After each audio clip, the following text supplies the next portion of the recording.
Assalamualaikum warahmatullahi wabarakatuh. Perkenalkan, nama saya Dwi Alika Dewi dengan NIM 2203253. Nah, saya merupakan mahasiswi agribisnis Fakultas Pertanian Universitas Maliku Saleh. Nah, di sini saya akan menjelaskan dan memaparkan tentang mata kuliah negosiasi dan advokasi bisnis pada pertemuan 9, 10, 11, 12, 13, 14, dan 15. Nah, dimana semoga dapat dipahami dan dimengerti dan dapat ilmu baru dari penjelasan yang saya berikan. Nah, di sini saya akan menjelaskan di pertemuan yang pertama, yaitu pada pertemuan 9, yaitu mengenai pengantar advokasi dalam sebuah agribisnis. Nah, di mana di sini kita akan mengetahui apa sih definisi pada advokasi dan peran-peran pentingnya dalam advokasi dalam sebuah agribisnis. Nah, baik, di sini saya akan menjelaskan terlebih dahulu pengertian advokasi. Nah, di mana secara umum advokasi dapat didefinisikan sebagai serangkaian atau tindakan strategi yang bertujuan untuk mempengaruhi sebuah kebijakan, keputusan, atau praktik yang berdampak pada kelompok atau kepentingan tertentu. Nah, dalam konteks agribisnis, advokasi itu berfokus pada upaya untuk menciptakan lingkungan yang lebih kondusif bagi pelaku sektor, misalkan mulai dari sektor petani, pengusaha pertanian, dan konsumen pada produk pertanian. Nah, di set ini yaitu menjelaskan pengertian-pengertian atau definisi advokasi menurut para ahli. Nah, yang dimana yang pertama itu menurut Peterson pada tahun 2003. Nah, beliau menuliskan di bukunya berjudul Advocacy for Social Justice, di mana advokasi adalah proses yang bertujuan untuk mempengaruhi sebuah kebijakan publik dan alokasi sumber daya dalam rangka menciptakan perubahan yang lebih positif. Nah, yang selanjutnya itu menurut World Bank pada tahun 2005, yaitu mendefinisikan advokasi sebagai tindakan yang bertujuan untuk mempengaruhi kebijakan dan praktik di tingkat lokal, nasional, dan internasional. Nah, ini ada beberapa jenis advokasi dalam agribisnis, di mana yang pertama itu ada advokasi kebijakan. Advokasi kebijakan ini yaitu bertujuan untuk mengubah atau mempengaruhi kebijakan pemerintah terkait pertanian, seperti subsidi. Nah, subsidi ini bisa pada subsidi pupuk atau subsidi pestisida dan regulasi ekspor atau impor, di mana regulasi ini adalah peraturan mengenai tentang ekspor dan impor. Lalu ada pengolahan sumber daya alam dan perlindungan petani. Lalu yang kedua itu ada advokasi pasar. Nah, advokasi pasar ini yaitu berfokus pada upaya untuk menciptakan pasar yang lebih adil dan menguntungkan bagi petani dan pelaku agribisnis, termasuk pada isu harga, transparansi rantai pasok, dan akses pasar. Lalu ada advokasi hak. Nah, di mana advokasi hak ini yaitu memperjuangkan hak-hak petani dan pekerja pertanian seperti hak atas tanah, upah yang layak, dan kondisi kerja yang lebih aman. Selanjutnya yaitu advokasi keberlanjutan. Advokasi keberlanjutan ini yaitu mendorong praktik pertanian yang ramah lingkungan dan berkelanjutan, termasuk isu penggunaan pestisida yang alami dan tidak berlebihan, memakai pestisida yang berbahan kimia, lalu ada konservasi tanah dan air, serta adaptasi terhadap perubahan iklim. Lalu ada advokasi konsumen. Nah, advokasi konsumen ini yaitu gunanya untuk mengedukasi dan melindungi hak-hak konsumen terhadap produk pertanian terkait kualitas, keamanan pangan, dan informasi suatu produk pertanian. Adapun beberapa peran penting sebuah advokasi dalam agribisnis. Nah, yang pertama itu dari petani ke pasar, di mana advokasi ini sangat membantu petani dalam menyuarakan sebuah kebutuhan dan tantangan mereka terkait akses pasar, harga yang adil, dan informasi pasar. Nah, melalui advokasi ini petani dapat membentuk sebuah organisasi atau kelompok kepentingan, di mana gunanya itu eh, dengan memiliki daya tawar yang lebih kuat dan rantai pasok. Contohnya itu seperti mendorong pembentukan koperasi petani yang mampu melakukan negosiasi harga yang lebih baik dengan pedagang atau pengolah hasil pertanian. Nah, selanjutnya itu dari petani ke pemerintah, di mana, peran advokasi di sini yaitu, menjadikannya sebuah jembatan komunikasi antara petani dan pemerintah. Petani dapat menyampaikan aspirasi mereka terkait kebijakan pertanian, infrastruktur, bantuan modal, dan program-program pemberdayaan melalui organisasi petani. Nah, advokasi ini sangat efektif bisa menghasilkan kebijakan yang lebih responsif terhadap kebutuhan petani, seperti alokasi anggaran untuk irigasi, subsidi pupuk yang tepat sasaran, atau pelindungan terhadap fluktuasi harga komoditas. Nah, peran penting advokasi dalam agribisnis yang terakhir, yaitu dari pasar ke pemerintah, di mana, pelaku agribisnis di tingkat pasar seperti pengolahan hasil pertanian, distributor, dan eksportir, juga memerlukan sebuah advokasi untuk menyampaikan kebutuhan mereka terkait, peraturan atau regulasi perdagangan, standar mutu, infrastruktur, dan kebijakan ekspor impor. Nah, di mana, advokasi dari sektor ini itu sangat membantu pemerintah dapat membantu pemerintah dalam merumuskan sebuah kebijakan yang mendukung pertumbuhan dan daya saing industri agribisnis secara keseluruhan. Nah, di slide ini yaitu, akan menjelaskan tentang apa sih perbedaan advokasi, kampanye, lobi, dan negosiasi. Nah, yang pertama itu pada advokasi, definisinya, yaitu serangkaian tindakan strategis untuk mempengaruhi sebuah kebijakan, keputusan, dan praktik yang terdampak pada kelompok atau kepentingan tertentu. Advokasi ini pada fokus utamanya yaitu, untuk perubahan kebijakan, peraturan dari pemerintah, yaitu regulasi dan atau praktik yang lebih menguntungkan bagi kelompok yang diadvokasikan. Nah, metode utama dalam advokasinya itu, yang pertama adalah penelitian, lalu ada analisis kebijakan, selanjutnya itu membangun koalisi, mobilisasi publik, dan komunikasi media, lobi, atau kampanye. Nah, di sini, perbedaan advokasi dengan kampanye, di mana kampanye ini yaitu, dapat diartikan, sebagai upaya terorganisir untuk mencapai sebuah tujuan tertentu. Seringkali, kampanye ini bersifat publik dan melibatkan berbagai kegiatan komunikasi dan mobilisasi. Nah, fokus utama dari kampanye ini yaitu meningkatkan kesadaran publik, membangun dukungan, dan menekan pihak yang berwenang untuk mengambil, sebuah tindakan tertentu. Nah, metode utama dalam kampanye ini yaitu, orasi publik, demonstrasi, petisi, penggunaan media sosial, iklan, dan penggalangan dana. Nah, selanjutnya itu adalah lobi. Nah, lobi, dapat kita definisikan yaitu sebagai upaya untuk mempengaruhi pembuat kebijakan dan keputusan melalui komunikasi langsung. Dan persuasif dengan individu atau kelompok yang memiliki kekuasaan. Lobi ini berfokus pada utamanya yaitu mendapatkan sebuah dukungan atau mempengaruhi keputusan dari pihak-pihak yang memiliki, otoritas atau kekuasaan. Lalu ada metode utama pada lobi. Nah, di mana metode utama pada lobi ini yaitu, adanya pertemuan tatap muka, presentasi, penyediaan informasi, membangun hubungan personal, dan memberikan dukungan politik atau finansial. Nah, slide terakhir ini yaitu adalah negosiasi. Nah, negosiasi dapat kita artikan yaitu sebagai proses diskusi dan tawar-menawar antara dua atau lebih pihak dengan kepentingan yang berbeda untuk mencapai sebuah kesepakatan yang saling menguntungkan.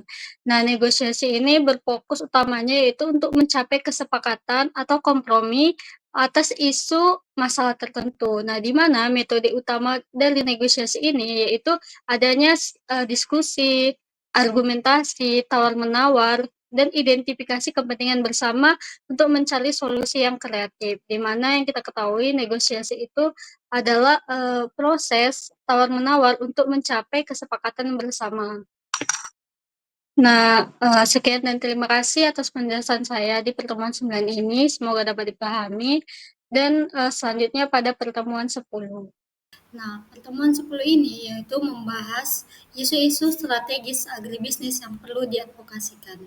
Saya Dwelika Dewi akan menjelaskan dan memaparkan apa sih isu-isu strategis agribisnis yang perlu diadvokasikan. Nah, isu-isu di dalam agribisnis yaitu mencakup isu pangan lokal dengan impor. Nah, maksud isu ini adalah jantung dari ketahanan pangan dan kedaulatan pangan suatu negara. Advokasi di sini berfokus pada keseimbangan antara memenuhi kebutuhan konsumsi domestik melalui produksi lokal dan peran impor dalam menjaga stabilitas pasok dan harga. Nah, maksudnya di sini adalah ketika pangan lokal tidak mencukupi kebutuhan dalam negeri, maka pemerintah berlakukan impor pangan untuk mencukupi kebutuhan di dalam negeri. Apa sih isu pangan lokal dengan impor perlu diadvokasikan? Nah, jawabannya perlu, karena jika kita tidak advokasikan isu pangan lokal dengan impor tersebut, akan terjadinya ketergantungan berlebihan pada impor dapat mengancam kedaulatan pangan, membuat negara rentan terhadap gejolak pasar global dan kebijakan negara pengekspor. Lalu, mengenai kesejahteraan petani lokal, jika tidak diadvokasikan eh, mengenai isu pangan impor tersebut, maka terjadinya impor yang tidak terkontrol, terutama pada saat panen raya domestik, yaitu dapat menekankan harga produk petani lokal, mengakibatkan kerugian dan menurunkan minat bertani. Lalu untuk mendorong pangan lokal berarti mendukung rantai nilai di dalam negeri, menciptakan lapangan kerja, dan menggerakkan ekonomi pedesaan. Jika diadvokasikan mengenai isu pangan lokal dan impor ini juga dapat mengontrol kualitas dan keamanan pangan lokal seringkali lebih mudah diawasi dibandingkan dengan produk impor. Di sini saya akan menjelaskan tentang poin-poin penting dalam advokasi mengenai isu pangan lokal dan impor. Nah, di sini poin-poin advokasi tersebut yaitu penerapan kebijakan perlindungan pasar yang adil bagi produk petani lokal, seperti tarif impor yang disesuaikan atau kuota impor yang bijaksana. Lalu ada peningkatan investasi dalam produktivitas pertanian lokal, seperti benih unggul, irigasi, dan pupuk. Dan edukasi konsumen tentang pentingnya memilih produk pangan lokal dan musiman. Nah, isu dalam agribisnis yang selanjutnya itu adalah mengenai isu keberlanjutan dan pertanian hijau atau green agriculture. Nah, di mana pertanian berkelanjutan merupakan model pertanian yang mengintegrasikan aspek sosial, aspek ekonomi, dan lingkungan untuk memenuhi kebutuhan pangan saat ini tanpa mengorbankan kemampuan generasi yang mendatang, yaitu di mana green agriculture ini adalah bagian integral dari ini berfokus untuk pada praktik ramah lingkungan dan berkelanjutan. Mengapa sih perlu diadvokasikannya mengenai pertanian hijau dan pertanian berkelanjutan? Ya, perlu karena dengan praktik pertanian intensif yang tidak berkelanjutan dapat menyebabkan degradasi tanah, polusi air, hilangnya keanekaragaman hayati seperti flora, fauna, dan emisi gas rumah kaca. Nah, emisi gas rumah kaca tersebut seperti kayak pembukaan lahan, pertanian besar-besaran dengan cara pembakaran itu dapat menyebabkan pemanasan global. Nah, pemanasan global tersebut akan memicu suhu di permukaan bumi akan tinggi atau naik. Lalu adanya pertanian berkelanjutan dan hijau dapat membangun resiliensi terhadap dampak perubahan iklim seperti kekeringan, banjir, dan menimbulkan hama penyakit baru. Lalu adanya kesehatan konsumen. Nah, kesehatan konsumen tersebut perlu diadvokasikan karena pengurangan penggunaan bahan kimia berbahaya dan dalam pertanian mendukung kesehatan konsumen dan ekosistem. Poin-poin advokasi mengenai pertanian hijau atau pertanian berkelanjutan di sini yaitu mengenai insentif dan dukungan pemerintah untuk petani yang mengadopsi praktik pertanian organik, pertanian terpadu, dan penggunaan energi terbarukan. Lalu adanya regulasi yang lebih ketat terhadap penggunaan pestisida dan pupuk kimia sintetik. Adanya edukasi dan pelatihan bagi petani tentang praktik pertanian yang berkelanjutan itu yang bagaimana yang sebagusnya, dan penciptaan pasar yang lebih besar untuk produk-produk pertanian pertanian. Slide ini yaitu membahas tentang perlindungan petani, UMKM, agribisnis, dan akses pasar. Nah, di mana yang kita ketahui, petani dan UMKM agribisnis tersebut menjadi pihak yang paling rentan dalam rantai nilai agribisnis, seperti menghadapi tantangan dalam hal akses modal, modal hanya tidak berupa uang, teknologi yang tidak mumpuni, informasi seperti informasi harga dan pasar yang adil. Mengapa perlu diadvokasikannya mengenai perlindungan petani, UMKM agribisnis, dan akses pasar? Karena untuk kesejahteraan ekonomi, di mana petani dan UMKM adalah tulang punggung agribisnis. Perlindungan mereka berarti perlindungan ekonomi, desa, dan komunitas. Lalu adanya inovasi dan diversifikasi. Dengan adanya inovasi dan diversifikasi, yaitu adalah dukungan bagi UMKM untuk mendorong pembuatan inovasi produk di sektor agribisnis. Lalu mengurangi kesenjangan, di mana akses pasar yang adil mengurangi kesenjangan antara produsen kecil dan pemain besar. Poin-poin advokasi atau poin-poin penting dalam perlindungan petani, UMKM agribisnis, dan akses pasar yaitu penciptaan skema pembiayaan yang mudah diakses dan terjangkau bagi petani dan UMKM seperti KUR, khusus pertanian, atau subsidi bunga. Peningkatan akses terhadap teknologi dan informasi pertanian, yaitu seperti penyuluhan aplikasi pertanian dan pengembangan infrastruktur pasca panen dan logistik untuk mengurangi kerugian pasca panen. Selanjutnya ada fasilitas kemitraan, perlindungan terhadap praktik monopoli atau oligopoli, dan pemberdayaan kelembagaan petani seperti koperasi kelompok tani. Di dalam agribisnis yaitu ada isu ketimpangan logistik di daerah 3T. Nah, di daerah 3T yang kita ketahui adalah daerah yang terdepan, terluar, dan tertinggal, di mana ketimpangan infrastruktur dan akses logistik di daerah 3T merupakan hambatan besar bagi pengembangan agribisnis, menyebabkan biaya tinggi dan kesulitan distribusi. Kenapa sih perlu diadvokasikan? Karena biaya logistik yang tinggi menyebabkan harga produk pertanian di daerah 3T menjadi lebih mahal bagi konsumen, sementara harga di tingkat petani menjadi sangat rendah karena sulitnya akses pasar. Lalu, kurangnya fasilitas penyimpanan dan transportasi yang memadai menyebabkan tingginya tingkat kerugian pasca panen. Ini adalah yang dimaksud kerugian pasca panen. Dan akses petani di daerah 3T kesulitan menjual produk mereka ke pasar yang lebih luas. Ini adalah keterbatasan akses pasar. Nah, poin-poin advokasi dalam hambatan mengenai isu ketimpangan logistik agribisnis di daerah 3T yaitu mencakup peningkatan investasi pemerintah dalam pembangunan infrastruktur yaitu jalan, jembatan, pelabuhan di daerah 3T untuk mempermudah produk agribisnis mencapai ke konsumen atau produk pangan di daerah 3T itu dapat dengan mudah dipasarkan. Lalu ada pengembangan pusat-pusat pengumpulan dan distribusi produk pertanian di tingkat lokal dan regional. Poin selanjutnya itu pemberian insentif bagi perusahaan logistik untuk beroperasi di daerah 3T. Poin selanjutnya itu pemanfaatan teknologi digital untuk informasi logistik dan manajemen rantai pasok di daerah terpencil. Baik, di pertemuan ini saya akan menjelaskan tentang teknik dan strategi advokasi modern dalam agribisnis. Nah, di pertemuan kali ini mengenai teknik dan strategi advokasi modern dalam agribisnis, yaitu mencakup digital advocacy, grassroots advocacy, dan media relation, di mana yang pertama adalah digital advocacy. Digital advocacy ini merupakan era digital telah mengubah landscape advokasi secara signifikan, di mana digital advokasi ini yaitu mencakup media sosial, petisi online, dan kampanye digital, menjadi alat yang ampuh untuk menjangkau halayak luas, membangun kesadaran, dan mobilisasi dukungan. Nah, yang kedua itu ada grassroots advocacy. Nah, grassroots advocacy ini yaitu berfokus pada mobilisasi dan pemberdayaan masyarakat di tingkat akar rumput. Dalam konteks ini adalah komunitas petani.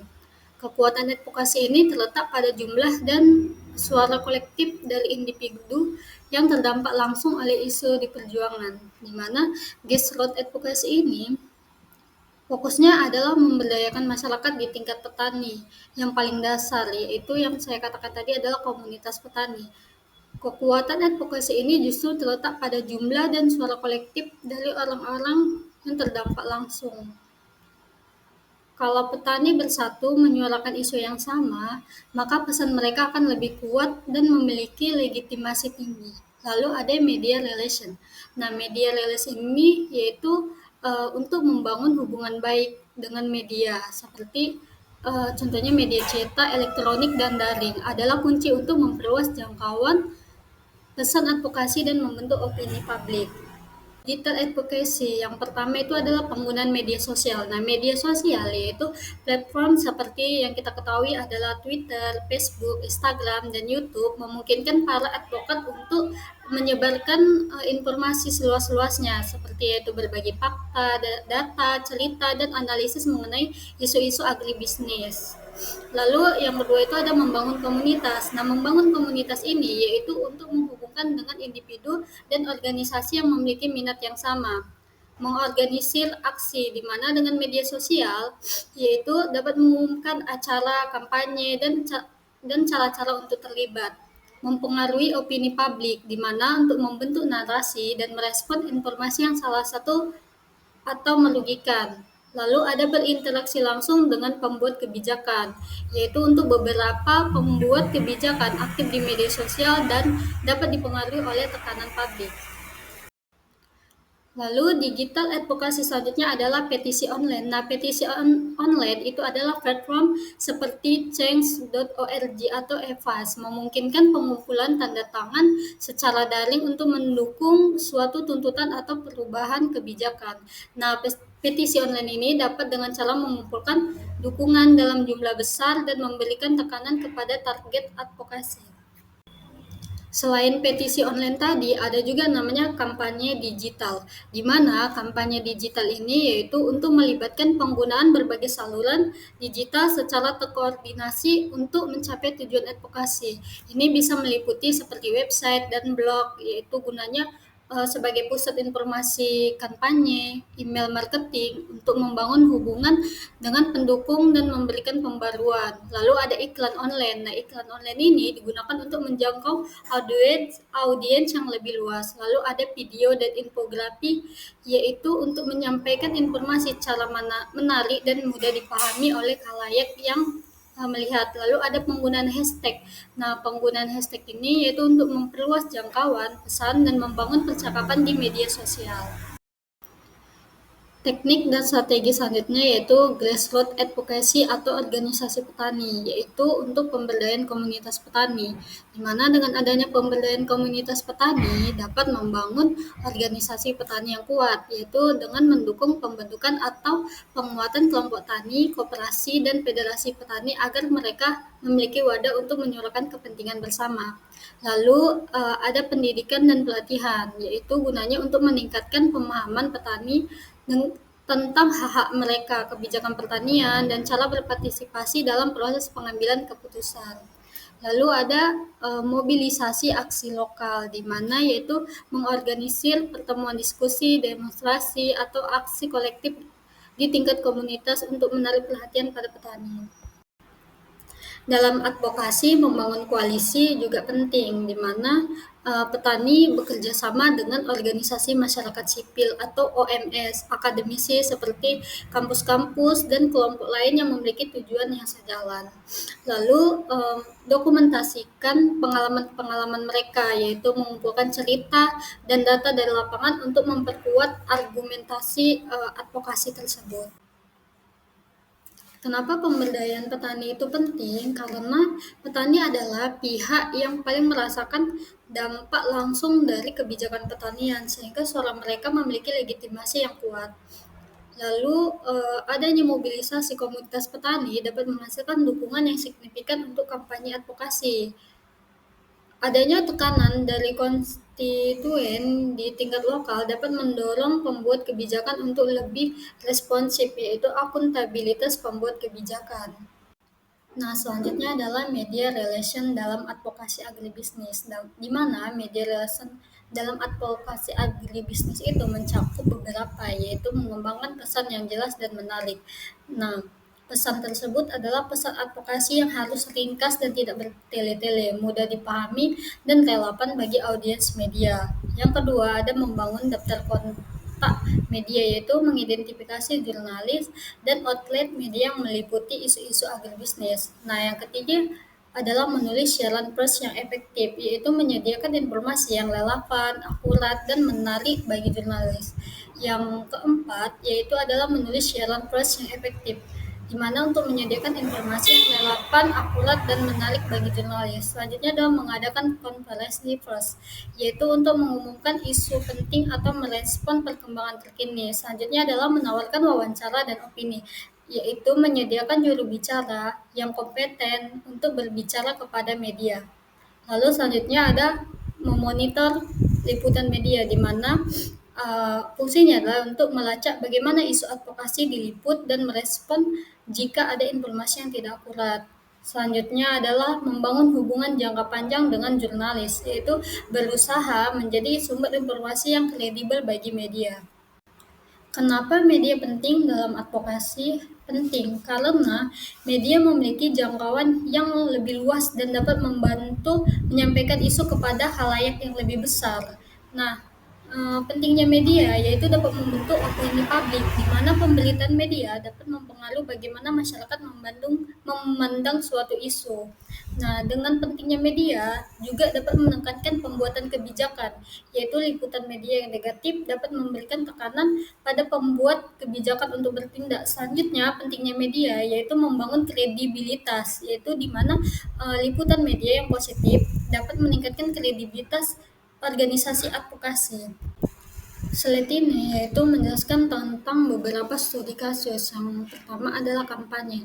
Nah, kampanye ini masyarakat menggunakan hashtag yaitu Save Sawah dan hashtag Petani Berdaulat. Pertama adalah hashtag Save Sawah. Kampanye ini kemungkinan besar bertujuan untuk meningkatkan kesadaran tentang pentingnya lahan sawah bagi ketahanan pangan, ekosistem, dan mata pencarian petani. Nah, strategi yang mungkin digunakan yaitu yang pastinya adalah media sosial.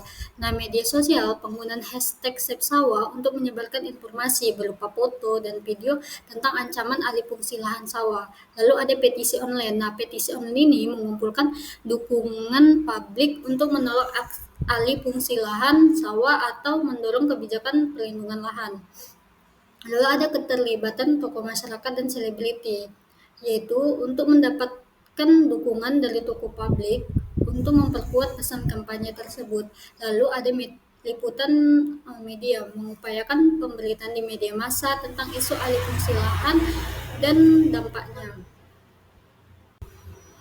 Nah, yang kedua adalah hashtag petani berlawat, di mana kampanye ini kemungkinan besar berfokus pada isu kedaulatan pangan dan pemberdayaan petani. Nah, strategi yang mungkin digunakan adalah narasi pemberdayaan, di mana untuk menyebarkan cerita sukses petani dan pentingnya dukungan terhadap petani lokal. Lalu ada edukasi publik, yaitu untuk meningkatkan pemahaman masyarakat tentang isu-isu seperti impor pangan, harga yang tidak adil, dan hak-hak petani. Lalu ada advokasi kebijakan, yaitu untuk mendorong pemerintah untuk mengadopsi kebijakan yang lebih pro petani, seperti perlindungan harga, akses pasar, dan dukungan teknologi yang mumpuni.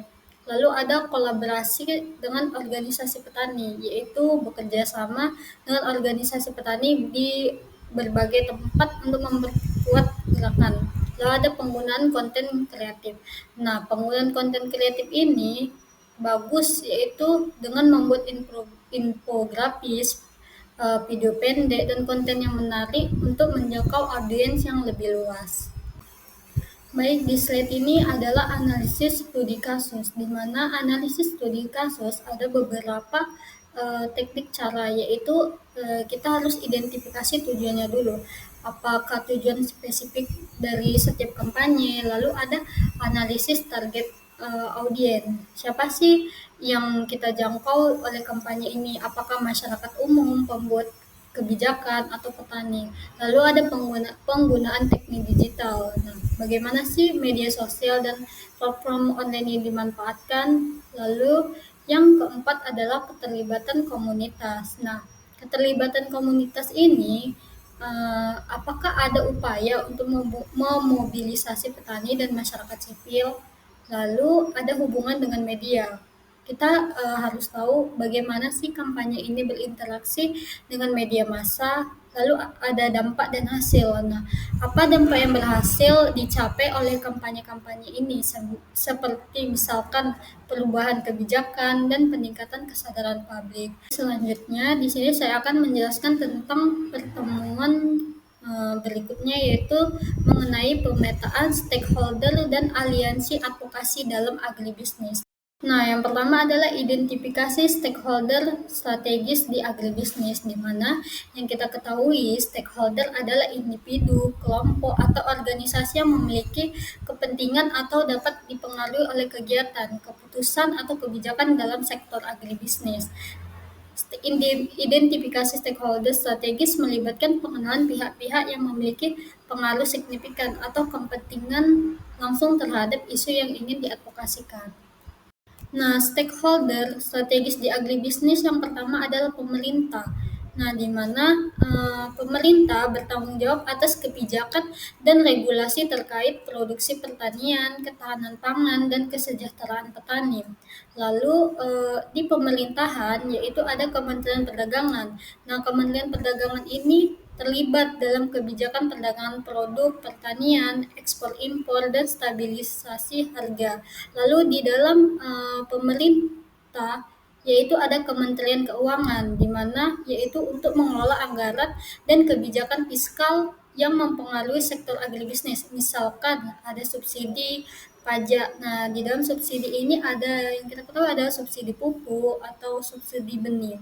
Lalu ada Kementerian Lingkungan Hidup dan Kehutanan, yaitu terkait dengan isu keberlanjutan, penggunaan lahan, dan dampak lingkungan dari praktik pertanian. Lalu di dalam pemerintah ini ada Kementerian Koperasi dan UKM, yaitu mendukung pengembangan UMKM di sektor agribisnis. Selanjutnya, lembaga di pemerintahan itu ada Badan Perencanaan Pembangunan Nasional atau disingkat Bappenas, yaitu melumaskan rencana pembangunan jangka panjang dan mencegah yang mencakup sektor agribisnis. Lalu ada pemerintah daerah, yaitu mencakup provinsi, di mana provinsi dipegang oleh gubernur, kabupaten dipegang oleh bupati, atau kota dipegang oleh wali kota. Nah, ini adalah memiliki kewenangan dalam implementasi kebijakan pertanian di tingkat lokal dan pengelolaan sumber daya daerah tersebut. Stakeholder strategis di agribisnis selanjutnya adalah asosiasi dan organisasi petani atau pengusaha agribisnis, di mana yaitu misalkan Asosiasi Petani Padi di Indonesia, Gabungan Pengusaha Kelapa Sawit Indonesia. Ini adalah contoh asosiasi komoditas, yaitu untuk mewakili kepentingan produsen komoditas tertentu.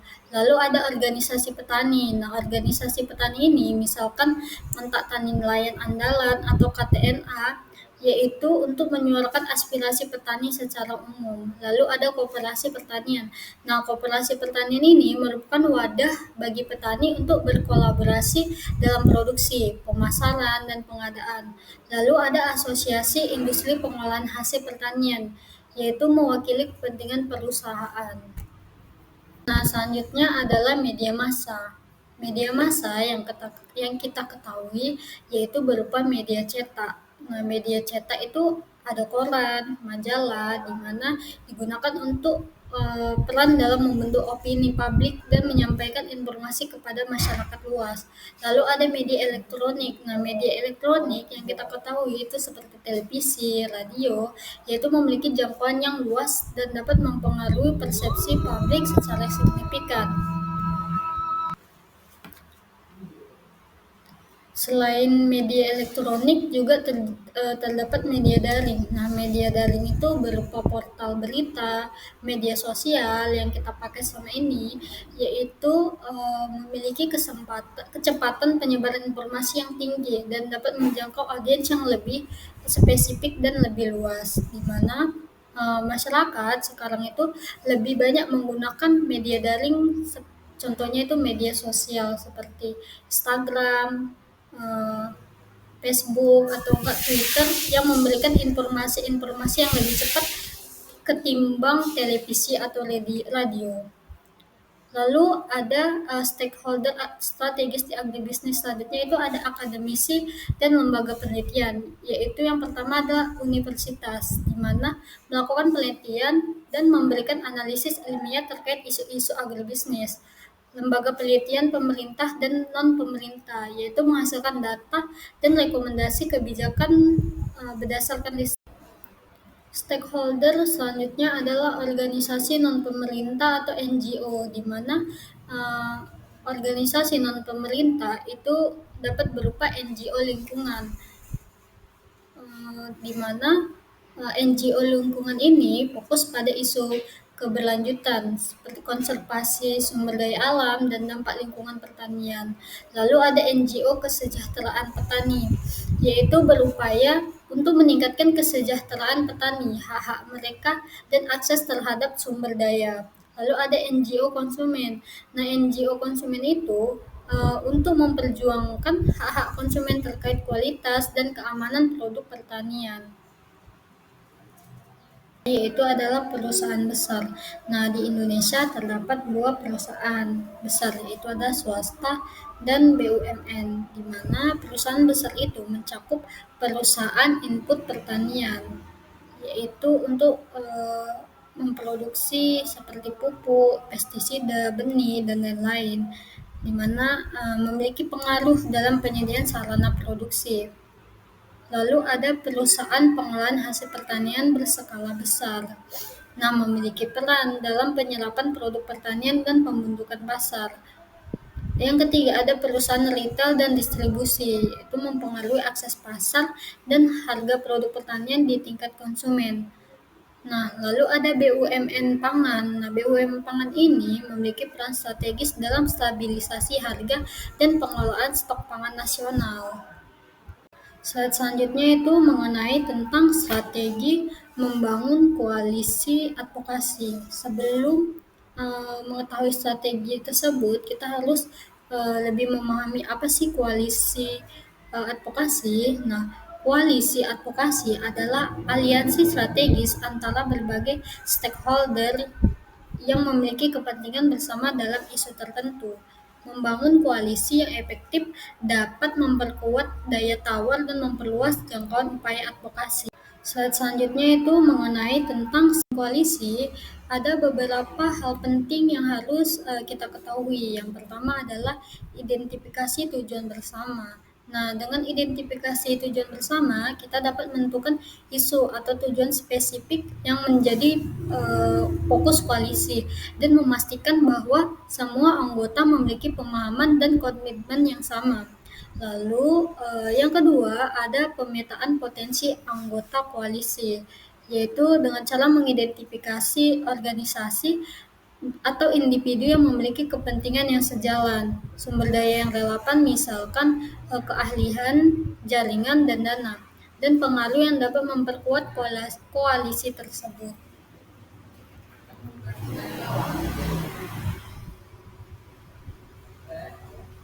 Nah, langkah selanjutnya itu membangun komunikasi yang efektif dengan menciptakan saluran komunikasi yang terbuka. Selanjutnya yaitu membangun komunikasi yang efektif. Maksud dari membangun komunikasi yang efektif ini adalah untuk menciptakan saluran komunikasi yang terbuka dan rutin antar anggota koalisi, di mana yaitu berbagi informasi, berkoordinasi, dan mengambil keputusan bersama. Selanjutnya adalah menentukan peran dan tanggung jawab yang jelas. Artinya adalah mendefinisikan peran dan kontribusi masing-masing anggota koalisi berdasarkan kekuatan dan sumber daya yang mereka punya. Selanjutnya adalah mengembangkan struktur dan mekanisme kerja. Maksudnya adalah menetapkan proses pengambilan keputusan, pengelolaan keuangan jika ada, dan evaluasi kegiatan. Nah, langkah selanjutnya yaitu membangun kepercayaan dan hubungan baik. Gimana sih membangun kepercayaan dan hubungan baik? Yaitu mendorong kolaborasi yang positif dan saling menghormati antar anggota koalisi. Lalu, langkah selanjutnya adalah memanfaatkan kekuatan dan jaringan masing-masing anggota, yaitu menggabungkan sumber daya dan pengaruh dari berbagai organisasi untuk mencapai tujuan advokasi yang lebih besar. Selanjutnya ada fleksibilitas dan adaptasi, yaitu bersedia untuk menyesuaikan strategi dan taktik koalisi sesuai dengan perkembangan situasi dan tantangan yang dihadapi. Selanjutnya adalah membangun kesadaran dan dukungan publik bersama, yaitu mengkoordinasikan upaya komunikasi publik untuk memperkuat pesan advokasi tersebut. Langkah-langkah penting untuk memahami dinamika politik dan sosial di sekitar isu advokasi.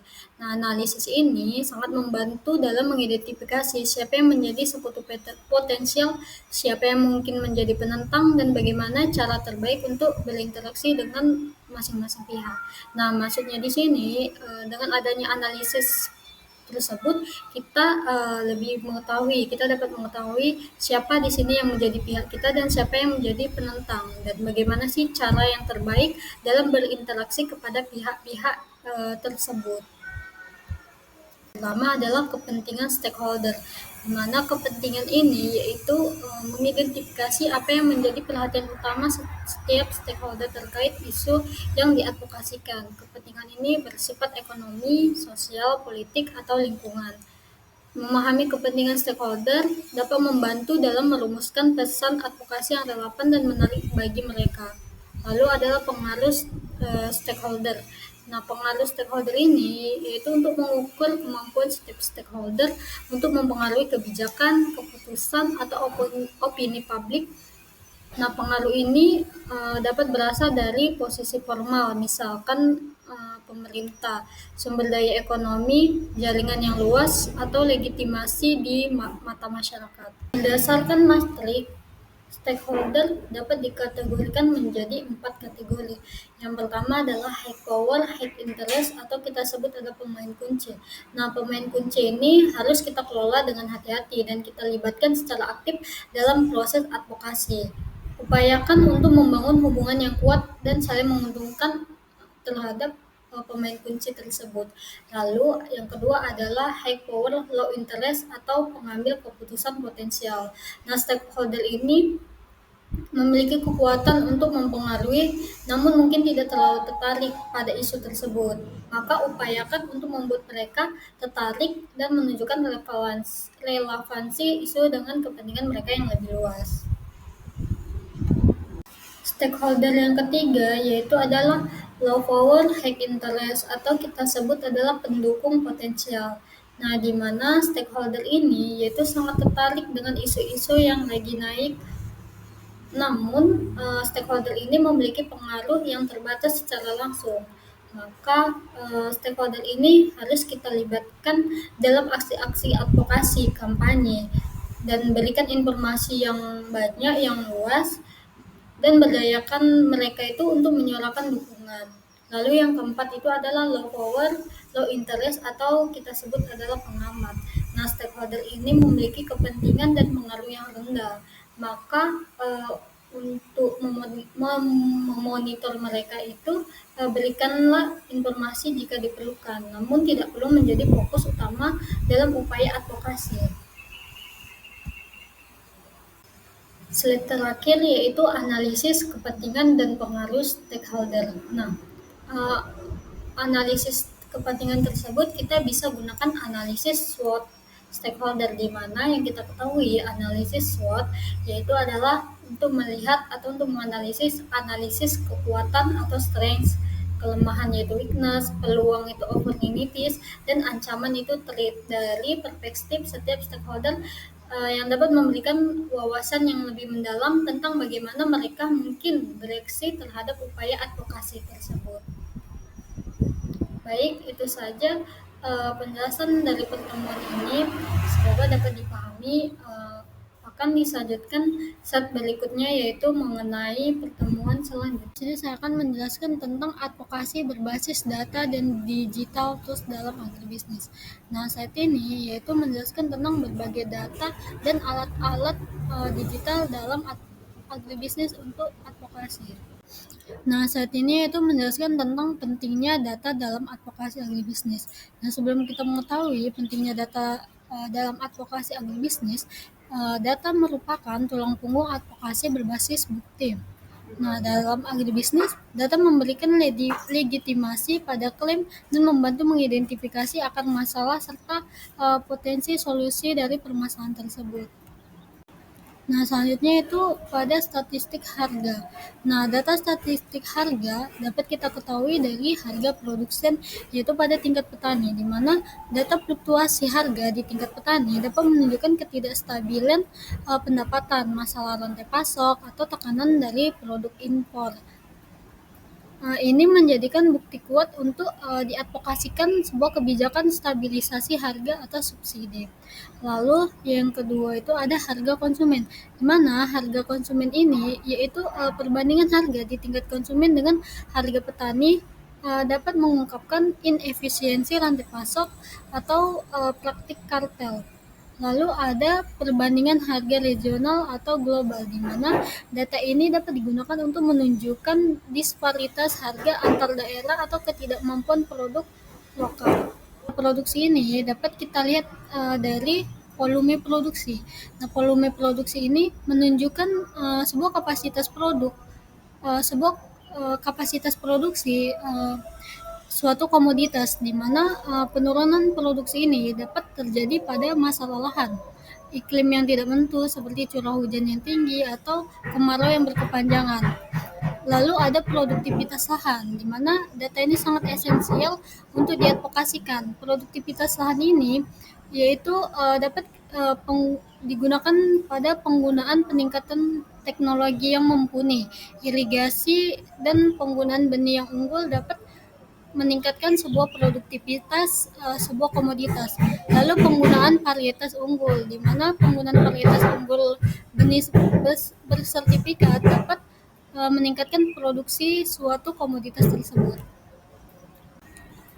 Nah, selanjutnya itu ada data supply demand. Nah, data supply demand ini dapat kita lihat dari kesenjangan pasokan, yaitu data yang menunjukkan suatu kekurangan pasokan dalam negeri atau domestik dan dapat kita berlakukan yaitu kegiatan impor jika memang sangat diperlukan untuk memenuhi kebutuhan di dalam negeri.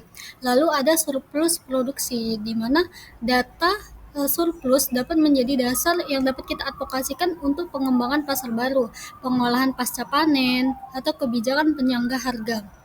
Lalu ada pola konsumsi. Nah, pola konsumsi ini data ini sangat penting diprediksi untuk melihat permintaan dan mengarahkan produksi. Nah, selanjutnya itu adalah data pendukung lainnya, seperti data sosial ekonomi petani. Nah, data sosial ekonomi petani ini dapat kita lihat dari data pendapatan, tingkat pendidikan, akses ke fasilitas, dan kondisi kehidupan petani. Lalu ada dampak lingkungan. Nah, dampak lingkungan ini dapat kita lihat dari data tentang degradasi lahan, penggunaan air, emisi gas rumah kaca dari aktivitas pertanian. Lalu ada akses pasar. Nah, data akses pasar ini dapat kita lihat dari data tentang infrastruktur jalan, transportasi, dan fasilitas pasar di daerah pertanian. Tools digital untuk advokasi atau beberapa alat digital untuk advokasi, di mana berbagai alat digital modern memungkinkan kita untuk mengadvokat, menganalisis data, membuat konten yang menarik, dan menyebarkan pesan secara efisien. Beberapa tools atau alat untuk digital advokasi yaitu dapat kita gunakan, yang pertama adalah Google Trends dan aplikasi Twitter yang sekarang adalah X untuk menganalisis tentang isu viral dalam agribisnis. Yang pertama adalah Google Trends. Nah, Google Trends ini memungkinkan kita dapat mengidentifikasi tren pencarian terkait isu agribisnis. Nah, aplikasi ini dapat membantu kita untuk memahami minat publik terhadap topik tertentu, misalkan harga cabai naik, pertanian organik, atau pertanian berkelanjutan, dan mengkritik tentang food estate. Aplikasi ini menentukan kita waktu yang tepat untuk meluncurkan sebuah kampanye. Lalu yang kedua adalah aplikasi X atau Twitter. Nah, di mana aplikasi ini yaitu memberikan kita wawasan tentang kinerja tweet, yaitu jumlah impresi, retweet, popularitas, hashtag, dan demografi audiens. Di mana aplikasi ini dapat membantu kita dalam melacak efektivitas kampanye di media sosial dan mengidentifikasi influencer yang relevan. Di mana yang kita ketahui aplikasi Twitter ini sangat cepat menyebarkan informasi dan berita secara luas ketimbang media televisi. Nah, selanjutnya yaitu aplikasi Canva dan CapCut untuk konten kampanye. Di mana yang kita ketahui aplikasi Canva yaitu platform desain grafis online yang mudah digunakan untuk membuat infografis, poster, pamflet, banner, media sosial dan presentasi yang menarik secara visual tanpa perlu keahlian desain profesional. Di mana Canva ini sangat efektif untuk memvisualisasikan data pertanian yang kompleks menjadi formal untuk lebih mudah dicerna. Lalu ada aplikasi CapCut, di mana aplikasi ini yang kita ketahui adalah aplikasi editor video seluler yang populer di masa kini, di mana dapat membuat video pendek yang dinamis dan menarik. Aplikasi ini sangat cocok untuk membuat konten video singkat yang dapat kita unggah di TikTok, Instagram Reels, atau YouTube pendek yang dapat menyebarkan pesan advokasi dengan cepat dan emosional, misalkan video kondisi petani, dampak isu tertentu. Baik, selanjutnya slide ini yaitu mengenai tentang tools digital untuk advokasi. Yang terakhir, kita bisa menggunakan petisi online. Nah, di dalam petisi online itu terdapat change.org atau EPAS yang dapat kita gunakan, di mana platform ini memfasilitasi kita untuk pengumpulan tanda tangan massal secara daring untuk mendukung suatu tuntutan atau perubahan kebijakan. Nah, platform ini memberikan kita kemudahan bagi diri kita sendiri atau individu untuk berpartisipasi dan secara kolektif menunjukkan dukungan terhadap isu agribisnis. Misalkan menuntut perlindungan lahan petani, mendesak pemerintah untuk meninjau kebijakan impor. Nah, platform ini yaitu sangat efektivitas pada kemampuannya untuk memobilisasi dukungan global atau nasional dengan sangat cepat. Nah, berikut pertemuan 14 yaitu mengenai komunikasi dan penyampaian pesan advokasi yang efektif dalam agribisnis. Nah, slide ini menjelaskan tentang beberapa komunikasi dan penyampaian pesan yang efektif dalam agribisnis. Nah, slide pertama yaitu mengenai tentang teknik komunikasi persuasif dalam advokasi, di mana yang kita ketahui komunikasi persuasif ini adalah seni dan ilmu mempengaruhi sikap, keyakinan atau tindakan orang lain melalui argumen rasional dan daya tarik emosional. Nah, di dalam advokasi agribisnis tentunya teknik ini sangat krusial untuk meyakinkan membuat kebijakan atau media publik dan bahkan stakeholder lainnya. Nah, di dalam slide ini yaitu menjelaskan tentang prinsip-prinsip persuasi. Nah, yang kita ketahui dan harus kita ketahui, prinsip-prinsip persuasi ini yaitu pertama adalah timbal balik. Nah, timbal balik ini orang cenderung membalas budi. Dalam advokasi berarti memberikan sebuah informasi berharga dan bantuan teknis kepada pembuat kebijakan dengan harapan mereka akan lebih terbuka terhadap usulan yang kita berikan. Lalu yang kedua itu ada komitmen dan konsistensi, di mana orang ingin konsisten dengan apa yang mereka katakan atau lakukan sebelumnya. Dan komitmen konsistensi ini yaitu dapat mendorong stakeholder untuk membuat komitmen kecil di awal yang kemudian dapat dikembangkan menjadi komitmen yang lebih besar. Misalkan minta pembuat kebijakan untuk secara terbuka mengakui pentingnya petani. Lalu kita bisa menggunakan pernyataan tersebut sebagai dasar untuk sebuah advokasi kebijakan pro petani. Prinsip-prinsip persuasi lainnya yaitu adalah bukti sosial.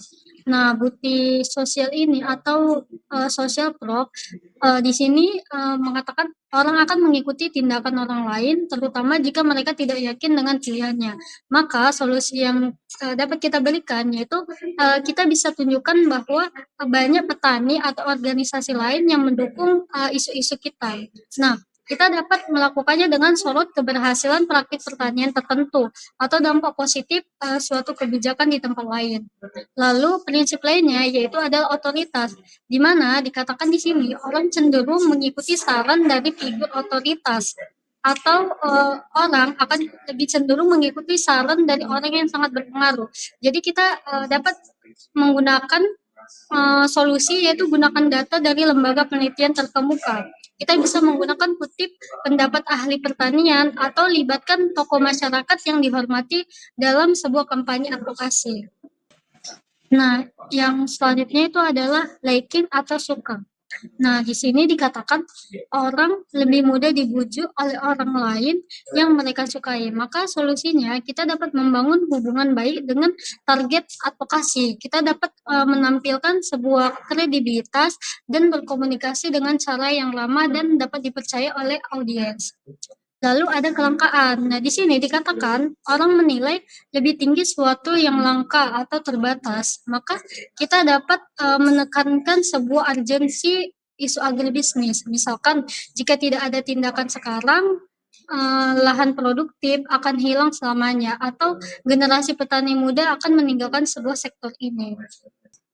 Nah, selanjutnya yaitu, penyusunan pesan yang efektif, di mana penyusunan pesan yang efektif itu harus relevansi, yaitu, pesan harus relevan dengan kepentingan dan nilai-nilai audiens target.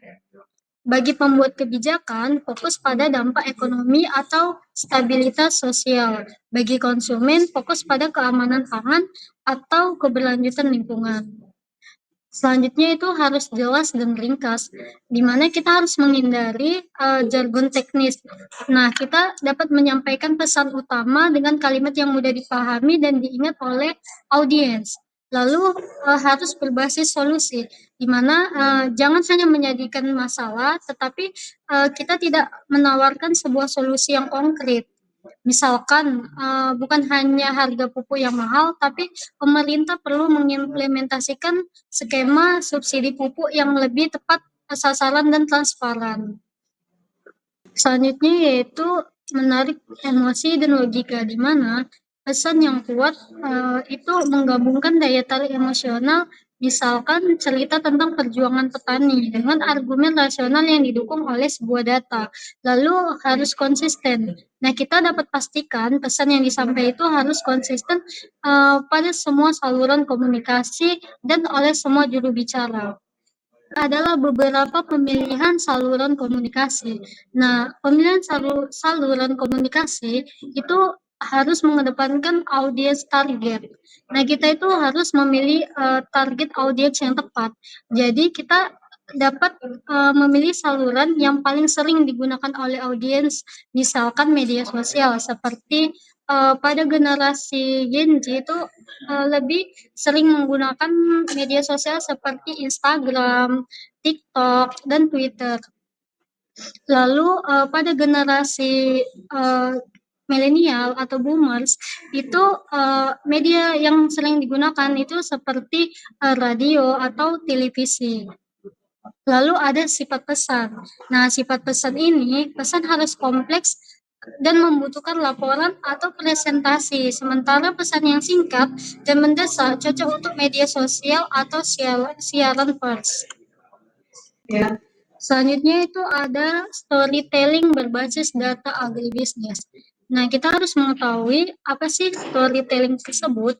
Nah, storytelling adalah alat yang sangat ampuh dalam advokasi karena mampu menghubungkan data dengan pengalaman manusia, menjadikannya lebih mudah dipahami, diingat, dan direspon secara emosional oleh audiens. Ketika digabungkan dengan data, storytelling menjadi sangat persuasif.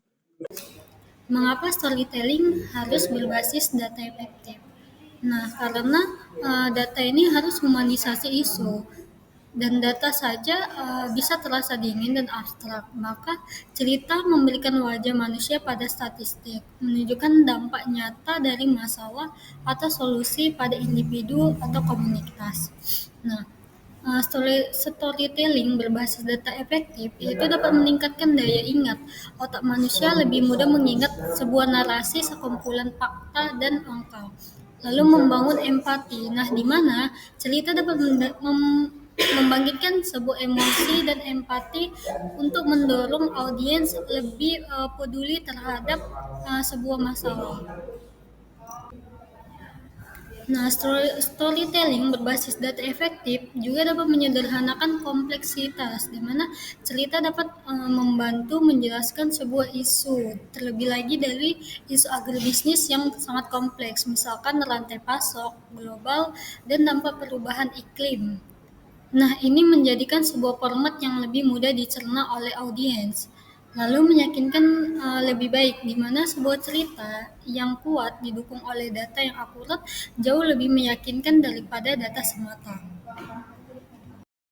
Di slide ini yaitu menunjukkan tentang sebuah elemen storytelling berbasis data dalam agribisnis.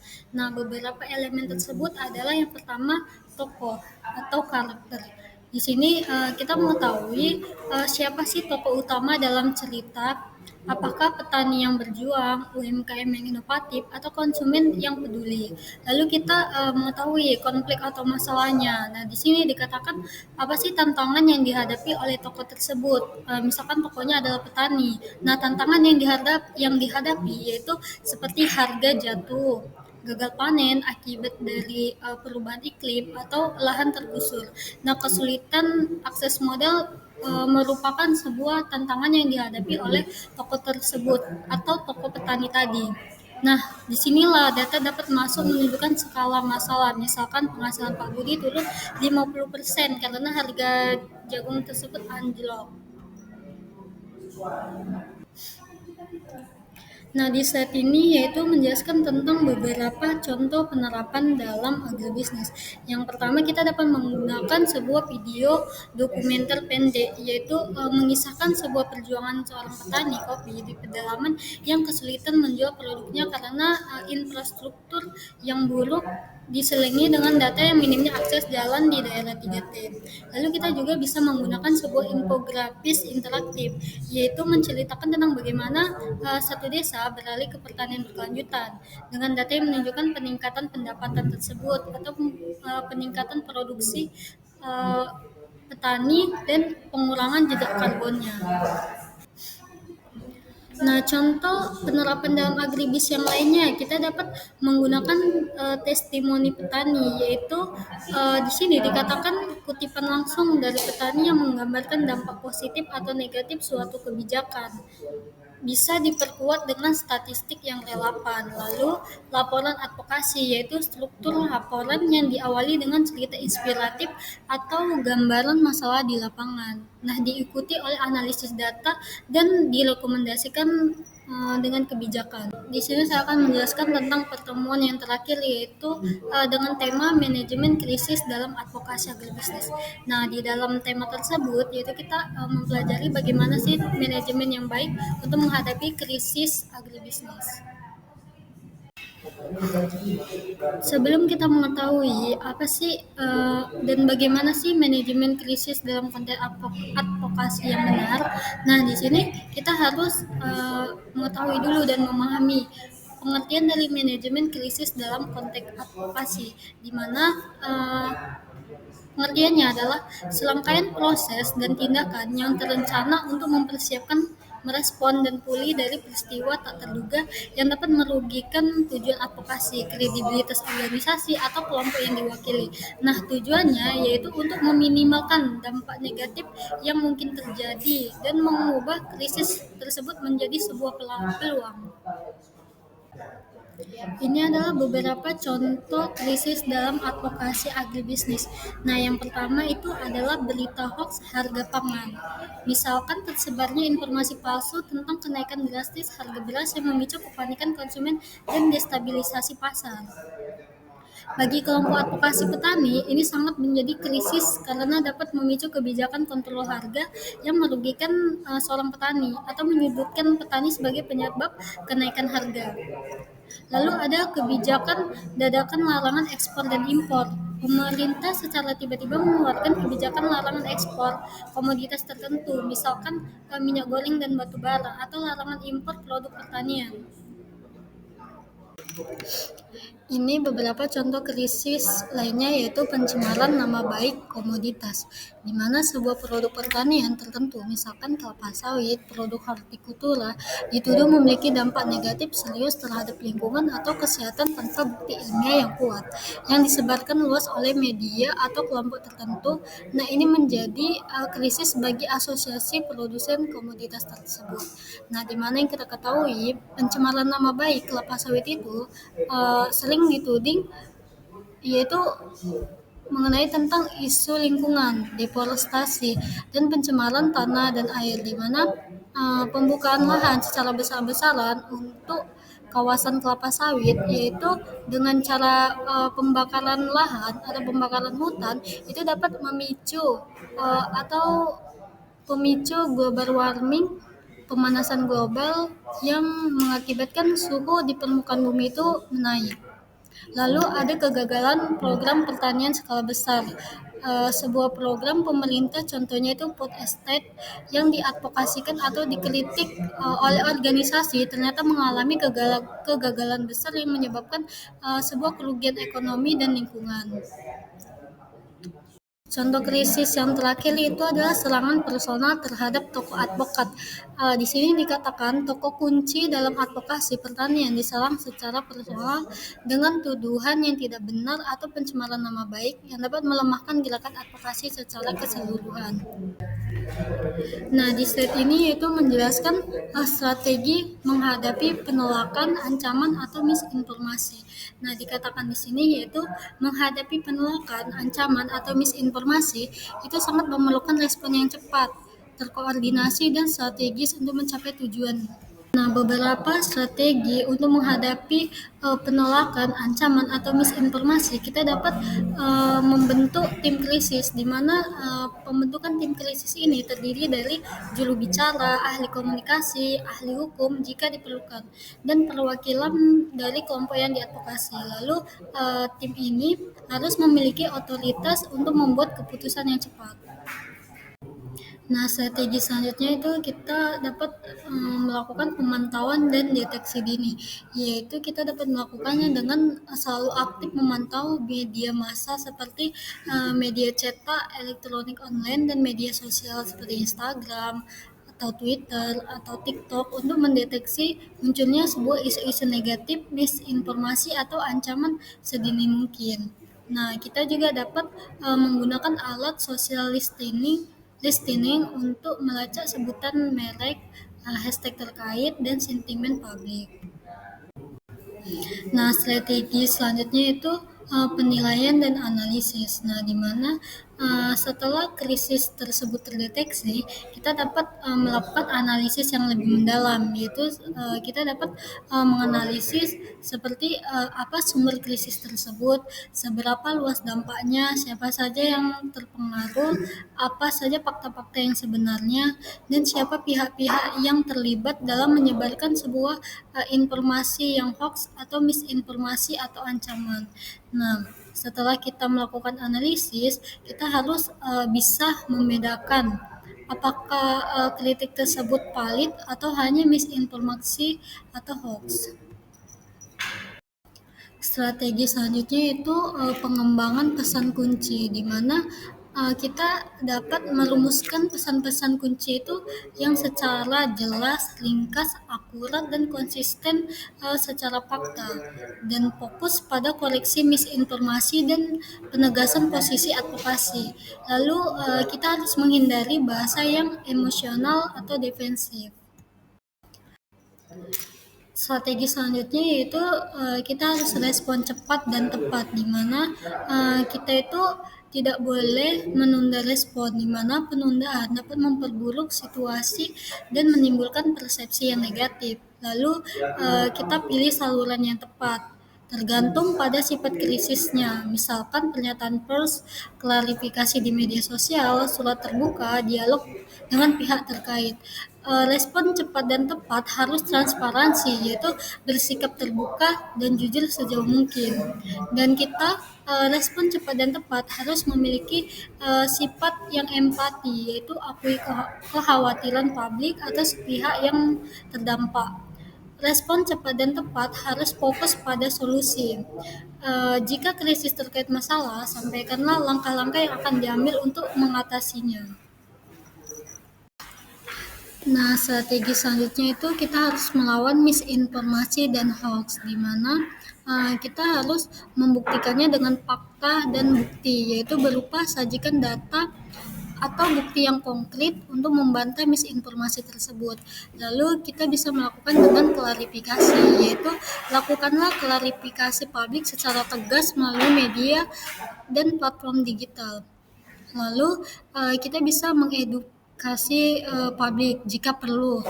Nah, edukasi publik ini kita dapat menggunakannya dengan meluncurkan sebuah kampanye edukasi untuk meningkatkan literasi media dan kritis masyarakat terhadap informasi yang diterimanya. Nah, melawan misinformasi dan hoax ini, kita juga dapat melaporkan ke platform atau pihak berwenang jika misinformasi disebarkan melalui platform tersebut. Laporkan untuk tindakan yang lebih lanjut. Nah, kita juga bisa melawan misinformasi dan hoax ini dengan melibatkan seorang influencer atau ahli, yaitu meminta bantuan pihak yang memiliki kredibilitas dan dipercaya untuk menangani sebuah berita yang hoax.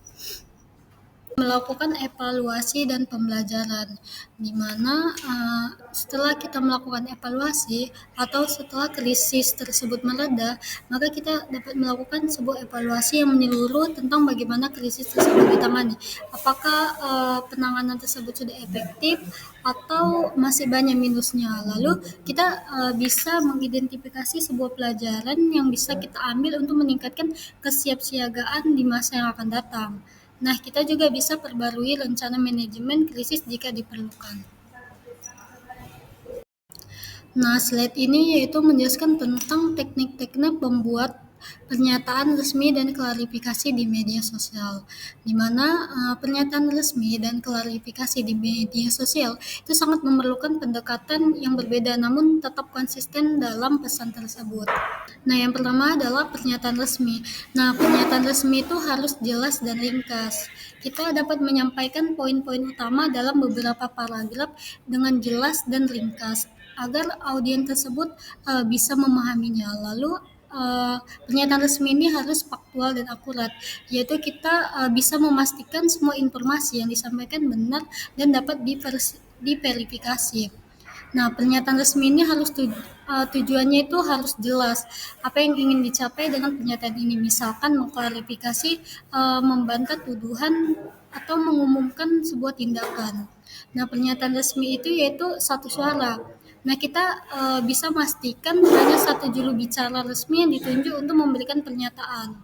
Nah, pernyataan resmi ini juga call to action atau itu opsional. Nah, jika memang dia relevan, kita bisa menyertakan apa yang diharapkan dari pihak lain atau publik. Nah, pernyataan resmi itu ya kita bisa menggunakan kontak media. Nah, di dalam kontak media ini kita bisa sertakan informasi kontak juru bicara tersebut untuk pertanyaan yang lebih lanjut. Nah, ini adalah teknik jika kita klarifikasi di media sosial. Nah, jika kita klarifikasi di media sosial, kita itu harus cepat dan responsif, di mana waktu sangat krusial di media sosial. Nah, klarifikasi di media sosial itu harus menggunakan bahasa yang tepat. Di sini dikatakan gunakan bahasa yang sesuai dengan platform dan audiens. Namun kita harus tetap profesional. Klarifikasi di media sosial ini harus ringkat dan to the point, di mana penggunaan media sosial memiliki rentang perhatian yang sangat pendek. Klarifikasi di media sosial ini harus fokus dan fakta, yaitu koreksi misinformasi dengan fakta singkat dan jelas. Klarifikasi di media sosial ini yaitu kita dapat menggunakan visual atau ini secara opsional. Nah, penggunaan visual ini dapat berupa infografis atau grafik singkat dapat membantu memvisualisasikan data dan memperkuat sebuah pesan yang disampaikan untuk audiens. Nah, klarifikasi di media sosial ini juga kita dapat penggunaan hashtag yang relevan untuk memastikan pesan menjangkau audiens yang lebih tepat. Nah, klarifikasi di media sosial ini juga harus siap untuk interaksi, di mana di dalam klarifikasi di media sosial ini pasti ada harapan, pertanyaan atau komentar yang siap untuk direspon secara bijaksana. Sekian penjelasan dari saya dari pertemuan 9 hingga 15. Apabila ada kesalahan dari pengucapan atau kata, saya mohon maaf. Saya akhiri. Wassalamualaikum warahmatullahi wabarakatuh. Terima kasih.